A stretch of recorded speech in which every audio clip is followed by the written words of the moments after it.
Hi hello வணக்கம் friends, welcome to automobile world. இன்றைக்கி பார்த்தீங்கன்னா நம்ம சேனலில் ஒரு டாடா இஸ் கோல்டு வாங்கினாங்க சேல்ஸுக்கு வந்துருக்குது. அந்த வண்டி பற்றி ஒரு சின்ன ரிவ்யூ பண்ண போகிறோம். இந்த வண்டியோட ரிஜிஸ்ட்ரேஷன் நம்பர் பார்த்தீங்கன்னா TN54R3767 அப்படிங்கிற வண்டியோட ரிஜிஸ்ட்ரேஷன் நம்பர். இந்த வண்டியோட மாடல் பார்த்தீங்கன்னா 2018 மாடல். வண்டிக்கு ஓனர் பார்த்தீங்கன்னா சிங்கிள் ஓனருங்க. இதுவும் பார்த்தீங்கன்னா ஒரு குறைவான கிலோமீட்டர் மட்டும் தான் ஓடி இருக்கும். இன்சூரன்ஸ் ஒரு வருஷம், எஃப்சி ஒரு வருஷம் கரண்டில் எடுத்து கொடுத்துருவாங்க. ஒரு வருஷம் ரெக்கார்டு எடுத்து கொடுத்துருவாங்க. லைஃப் டேக்ஸ் வண்டி மேலே லோன் கிடையாது. எப்பவும் போல் சரண்டர் கட்சி கேன்சல் போலீஸ் கேஸ் இருந்தால் கட்டி கொடுத்துருவாங்க. பாடி கண்டிஷன் 100% குவாலிட்டியாக இருக்கும்.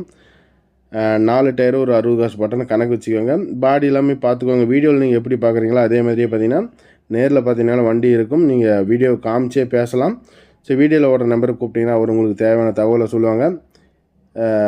நல்லாயிருக்கும் வண்டி. பார்த்தீங்கன்னா இந்த வண்டியோட ப்ரைஸ் பார்த்தீங்கன்னா 4,30,000 கோட் பண்ணிக்கிறாங்க. நெகோஷியபிள் ரேட்டு தான் முன்ன பண்ண கொடுப்பாங்க. 5-10 முன்ன பண்ண கிடைக்கும். தேவைப்படுறவங்க கூப்பிடுங்க.